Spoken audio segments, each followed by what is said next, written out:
আসন্না ফাউন্ডেশনে কেউ দান করবেন না আপনারা। আমি ভালো করে বলছি, এই ফাউন্ডেশনে দান করার দরকার নেই। আপনারা দান করবেন ওই গ্রুপগুলোতে যেগুলো পিকনিক পার্টি করতে যায়, ত্রাণের নামে ত্রাণের টাকা উঠিয়ে বাজারে ছেলে মেয়ে ঘুরতেছে, কালেকশন করতেছে, যেটা আমরা দেখতে পাবো।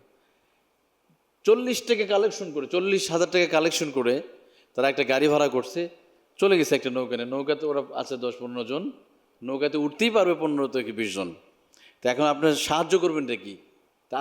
এটা কেন বলছি যে এখনো পর্যন্ত বাংলাদেশে এই আসন্না ফাউন্ডেশন নিয়ে কিছু মিডিয়া আছে, কিছু ভারতের দালাল যারা আছে, যে ভারতের দালাল মিডিয়া, এদের সহ্য হচ্ছে না।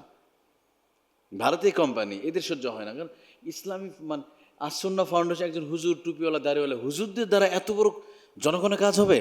হুজুররা তো জনগণের কাছে ফেমাস হয়ে যাচ্ছে দিন দিন, এটা ওদের সহ্য হচ্ছে না এখন আর।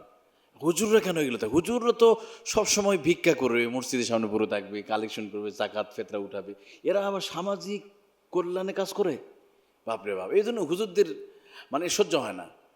রবি কোম্পানি, মোবাইল কোম্পানি, যে ওদের পেজে যারা অনুদান দিয়েছে, কাজ করছে, তাদের লোগো দিয়েছে, তাদের নাম উল্লেখ, অথচ আসন্না ফাউন্ডেশনের কোনো নাম, কোনো লোগো, কোনো প্রচার করা নেই। যতগুলো কাজ করছে সংগঠন, আমি তো মনে করি সবচাইতে বেশি এদেশের মানুষ আসন্না ফাউন্ডেশনের প্রতি মানুষের ভালোবাসা সবচাইতে বেশি। সবাই তাদের প্রতি একটা আস্থা আসে, বিশ্বাস আছে, না আসন্না ফাউন্ডেশন যে পরিমাণ কাজ করে গেছে, যে এরা ভোগিযোগী করছে না, এদের ক্লিয়ার, নিট অ্যান্ড ক্লিন, সব পাই টু পাই তারা তুলে ধরতেছে। বিদ্যানন্দ ফাউন্ডেশনের প্রচার করা হলো, কিন্তু আসন্না বিদ্যানন্দ ফাউন্ডেশন একজন হিন্দু ইসকনের সদস্য। এই বিদ্যানন্দ ফাউন্ডেশন যেখানে অনেক ভোগীযোগ্য হয়ে গেছে, অনেক 2 নম্বরই মামলা চলছে এখনো, সেই বিদ্যানন্দ ফাউন্ডেশন প্রচার করে, কারণ ওটা তো হিন্দুদের, ভারতের রবি কোম্পানিটাও ভারতের। এই জন্য আসন্না ফাউন্ডেশন শুধু মুসলমানদের কাছে না, আমি তো দেখলাম যে শায়েখ আহমদুল্লাহ সাহেব একজন হিন্দু ফ্যামিলিদের কাছে গিয়ে বলছে, আপনাদের কি প্রয়োজন? মানিকলাল, আপনার ঘর কিসের, বিল্ডিং না কাঁচা? টিনের। ঘর ভালো আছে? পানি উঠে গেছে, ভালো আছে। ভালো আছে। উনি হিন্দু ধর্মের, নর্মালি উনি বলছে যে আমার ঘরটা ভেঙে গেছে। উনি বল, ঠিক আছে, আপনাদের সবার ঘর বানিয়ে দেওয়া হবে হিন্দুদের। আচ্ছা, হিন্দুদের তো খাবার দিলেই চলতো, তাই না?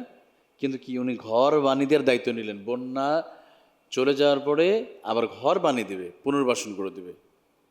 সুবহানাল্লাহ। অথচ এগুলো না দিয়ে আপনার কিছু ছেলেপেলে আছে যে বাক্স নিয়ে ঘুরতেছে, এরা টাকা উঠাবে। সবাই একরকম না, অনেক ভালো আছে, কিন্তু ম্যাক্সিমাম দেখলাম যে ছেলে মেয়ে চলে গেছে আপনার সেই নোয়াখালীতে, ছেলে মেয়ে চলে গেছে কোথায়, ফেনীতে, লক্ষ্মীপুরে, মনে ওরা পিকনিক করতে যাচ্ছে, সেলফি তোলা, আর কি তো অবস্থা।